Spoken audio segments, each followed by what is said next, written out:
Hello, buddy.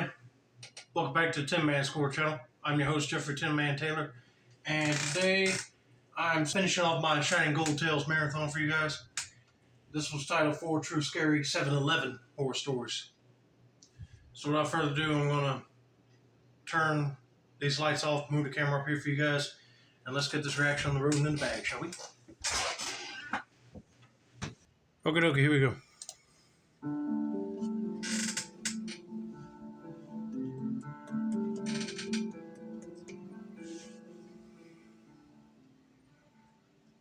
I've been working the night shift at 7-Eleven for about a month now. Okay. It's not exactly my dream job, but I'm thankful for the opportunity, especially considering my past. Hey, you can't be judging on what your first job is, and you're getting some money for working there. You'll make do until you find something else. I was released from prison only a few months before I was hired, so I feel very lucky to have any job. Without going into too much detail, it's fair to say that I've made some mistakes. Life is all about new beginnings, though. At least that's what I tell myself. That's another good point. If you were just released from prison, a lot of people would not hire you because they probably might have trust issues with former inmates looking for employment because they might be afraid that you might steal something. But if you've been reformed and not going to act like you did before, then you should be all right. I was the only employee in the store, which is typical for the night shift at this location. There would usually only be a few customers per hour. When there were no customers, I would clean and organize the shelves and still have a lot of time to screw around on my phone. The store is in a rough neighborhood, and the pay isn't great. However, the one good thing about this location is that it has a state-of-the-art security system, including several high-definition cameras that are placed throughout the store. My boss installed them after a robbery that took place before I was hired. I often stand behind the counter watching the screen. It's a habit of mine. If there's a screen within my sight, I can't look away. It doesn't even matter what's on. Maybe it's because I watched too much TV as a child. Yeah, you got to pay attention to that screen because sometimes a weirdo might show up with a hood over his head, might be planning on stealing some food or drink items out of the store. Or you always got to check out for stuff like that. But also, you got to pay attention to what's in front of you because you never know, somebody just walk up and say, "Excuse me." I don't know. I forgot all about the screen, however, when a man entered the store. The automatic doors slid open and revealed a tall, thin man in a flowing cloak. His gray skin was papery, with deep cracks and wrinkles.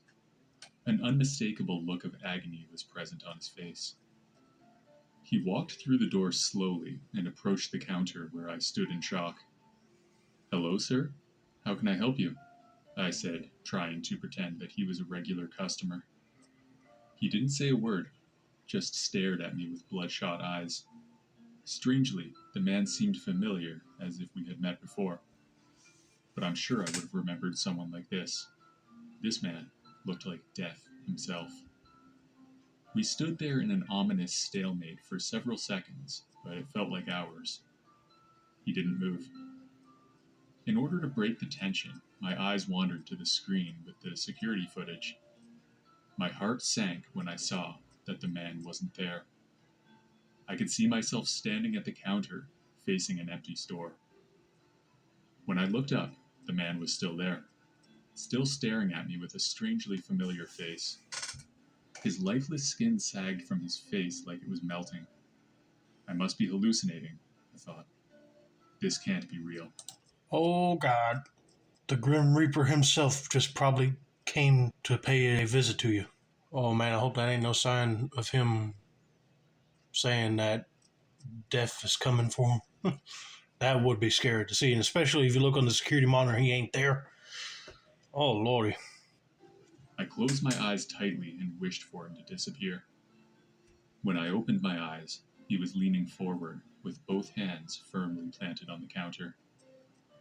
His stare was intense in a way that I had never experienced before.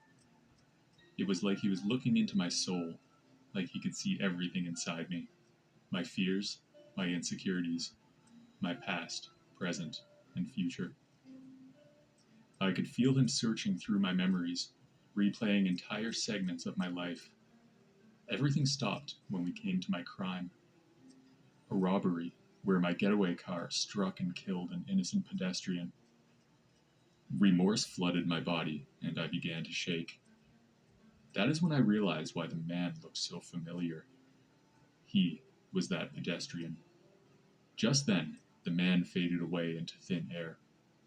I can only speculate on why he decided to visit me. Perhaps he was looking for closure, maybe revenge. My guess is that when he felt my remorse, he decided to show me mercy. I can never undo what I have done. All I can do is try to move on. Would have been the case right there. A good possibility.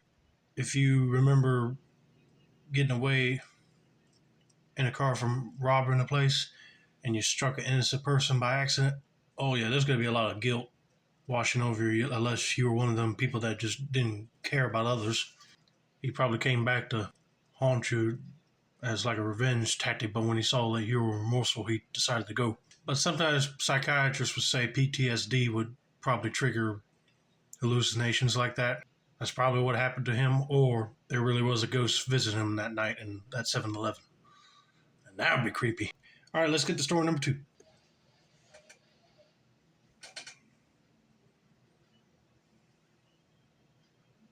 This happened about 5 years ago. I was a recent college graduate, and I was constantly trying to prove myself at work. I always wanted to be the last one to leave the office, so my boss would notice me. Therefore, I often ended up driving home when it was already dark. I was about halfway home when I noticed that my gas tank was almost empty. Luckily, there was a 7-Eleven coming up on the right, and it looked open. I drive this way almost every day, but I hadn't stopped there before. My car pulled up to the pump, and I started to fill up the tank. There was an eerie silence in the air. I was the only one there. The only sign of life was the fluorescent light coming from the store on the other side of the parking lot. The pump made a loud click to indicate that my tank was full. I looked down at my watch and noticed the time. It was 9:45 p.m. I really need to start leaving earlier, I said to myself. I let out a big yawn and started walking to the store to pay for the gas. The big glass doors slid open as I approached the entrance. I stepped inside and looked around. The room was empty. I stood in front of the entrance for a few seconds, expecting an employee to walk out from the back. Having worked the late shift in retail before, I knew how it was. You hang out in the back, and when a customer comes in, you rock, paper, scissors with your coworker to see who goes out. First of all, that would be kind of weird that when you go to a 7-Eleven that there ain't nobody else there. You would figure there'd be more people traveling during the night. But somebody should have been behind the counter at all times just to allow the gas to pump in her car and then wait until she comes in to pay for it. I don't know. I'm just getting bad vibes already with this story, so let's continue on, shall we? But nobody came. Starting to feel uneasy, I slowly approached the counter, still expecting to be greeted by an employee. Standing in front of the counter, I looked around. Hello, is anyone there?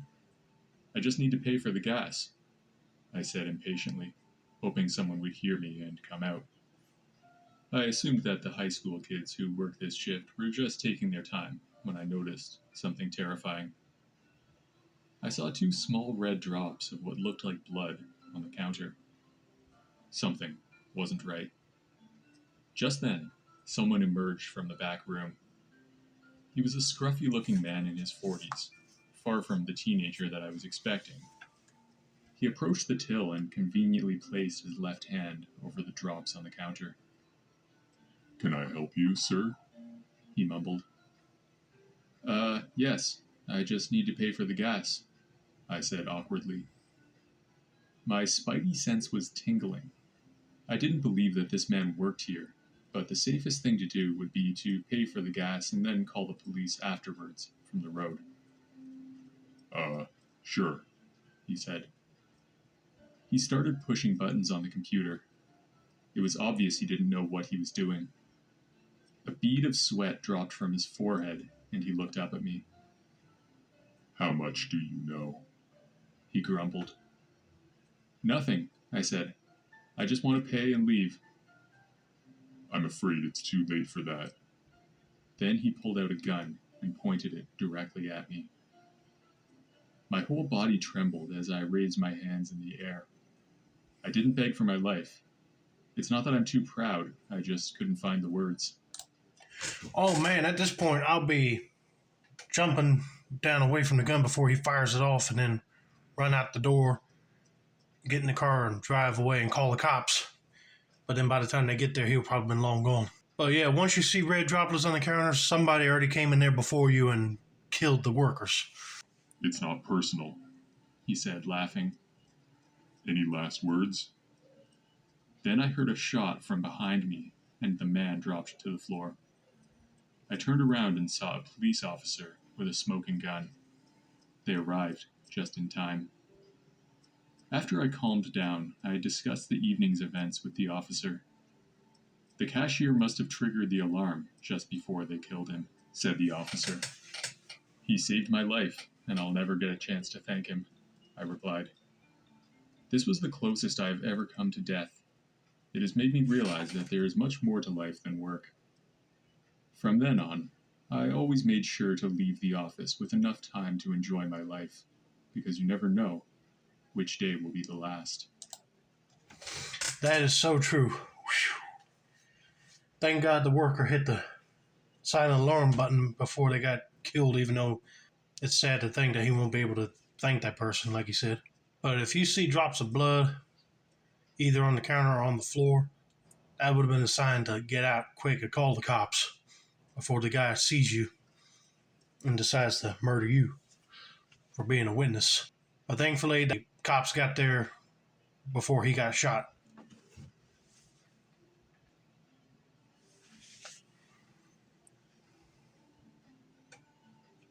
There's a road that I drive almost every day. It's an old country road. The surface is somewhere between dirt and paved. Kind of like it was paved a long time ago, but was so worn down over time that it returned to gravel. My house is just off this road, so I use it to get almost everywhere. Work, groceries, and everything in between. I'm a single female living alone in a fairly rural area. Some would find that unusual, but I've always been very independent, and I'm a lot tougher than I look. There isn't much out here other than a 7-Eleven, where I'm a regular customer. I was coming home from work one day and decided to stop for gas. As I approached the parking lot, I noticed a dark black pickup truck that I'd not seen before. It had tinted windows and some kind of customized wheels that looked way too big. I didn't think much of it at the time. It was unusual to see unfamiliar vehicles around here, since it's a small and tight-knit community.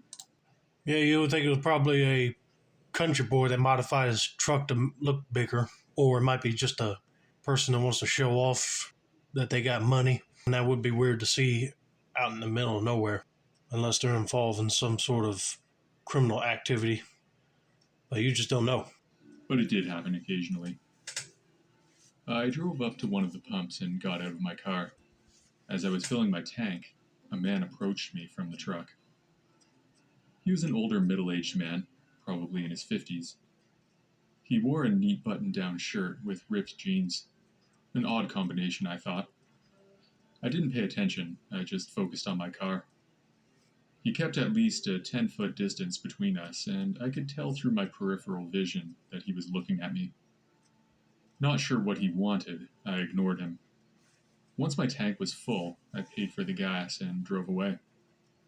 Around halfway home, I noticed the truck in my rearview mirror. I couldn't see the driver, but I was sure that it was the truck from the 7-Eleven. I almost drove into a ditch when I realized that he was following me. What scared me the most was how close we were to my house.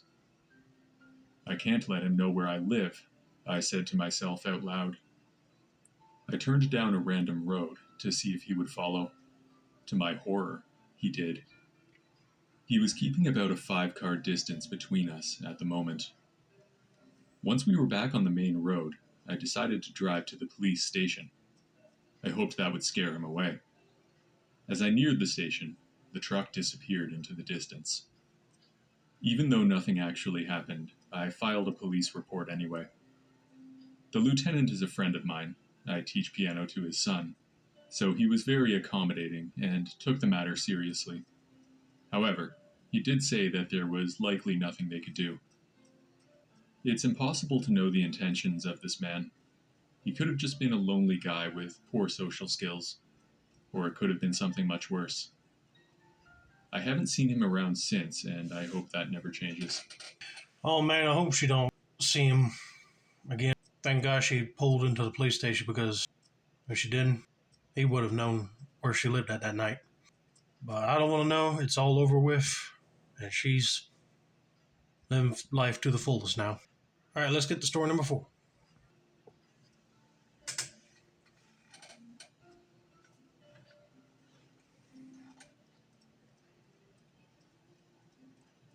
When I was in high school, my friends and I all wanted to get part-time jobs. Besides the money, I guess we saw it as a way to feel more grown up. We were only 14 years old at the time, and it was difficult to find work because kids of that age were seen as too irresponsible. Lucky for me, I landed an interview at the 7-Eleven near the school, and I got the job, making me the first of our group to start working. My shifts were always after school until 9 p.m., when the night crew came in. We worked in twos. My coworker Andrew was only a year or two older than me, and he had the job of training me. We worked together for a few weeks when I found out that Andrew was quite a slacker. He would disappear for hours at a time while we were supposed to be working. I didn't say anything because I was the new guy and I didn't want to start any trouble. That and things were pretty laid back with Andrew, so I didn't want to risk ending up with someone who was more strict. It was a Tuesday evening, and like usual, Andrew had taken off to see a girl or something. That was fine with me, since it was a slow night and there was not much work to do anyway. A few customers trickled in throughout my shift, but there were long stretches where I was the only one there. It had been about an hour since anyone came into the store when I started to hear noises from the back room. There is a room at the back of the store where we keep boxes of extra stock. The employee bathroom is back there, and there is an exit too. At first, I thought the building could be infested with rats, but as I continued to listen, it sounded way too big. Starting to feel scared, I decided to go back there in order to set my mind at ease. I walked to the door and opened it. That is when I saw a man's head peering at me from behind a stack of boxes. He was a young man, probably early 20s. He had a thin face with an angry scowl. He just stared at me. It didn't even seem like he was trying to hide. I was too shocked to move. All of a sudden, he came out from behind the boxes, and I could see he was holding a knife. I quickly backed out of the room and into the main area of the store. I used all of my might to hold the door closed. I could feel him slamming into the door, trying to force it open. With one hand, I managed to call the police while holding the door. Fortunately, they arrived only minutes later and arrested the guy. When Andrew returned, I gave him an earful for leaving me alone. "We work in teams for safety, not because it's too much work," I said to him. He seemed remorseful and apologized profusely. I accepted his apology and even acknowledged my part of the blame for enabling his behavior. From what I heard, the intruder got only 6 months for breaking and entering. In my opinion, that's way too light for what he did. That knife had bad intentions written all over it. But I guess he took a plea deal or something.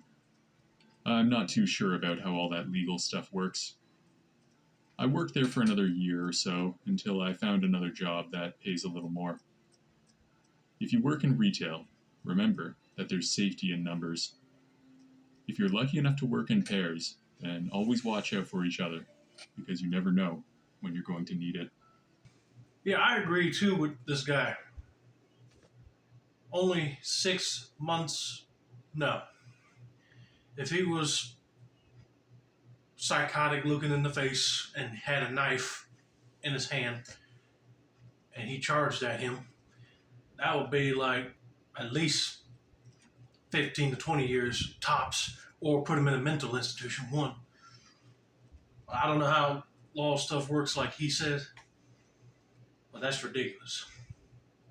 Thank God he did the right thing, got back in front of the door and closed it and barricaded himself right next to that door so that guy wouldn't come through. But I'm glad the other guy did not stab the door with that knife. But anyway, I hope you guys enjoyed this video. Don't forget to like, subscribe, turn on those post notifications for more Shiny Gold Tales reactions like this. This has been another successful installment of the Tin Man Squirtle channel. I'm your host, Jeffrey Tin Man Taylor. I say that's a wrap, and have a nice day.